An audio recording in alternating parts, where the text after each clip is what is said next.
संभल में एक बहुत पुरानी मस्जिद है, सरकार के तमाम दस्तावेजों में वो मस्जिद है।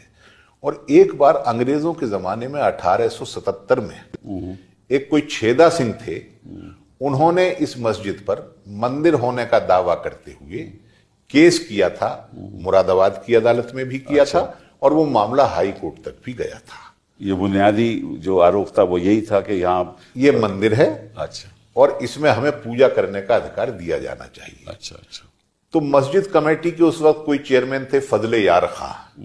फजले यार खां साहब ने छेदा सिंह जी के मुकाबले में वो केस मुरादाबाद की अदालत में और इलाहाबाद हाई कोर्ट, जब भी इलाहाबाद का ही हाई कोर्ट होता था शायद, उसमें वो लड़ा था। अच्छा।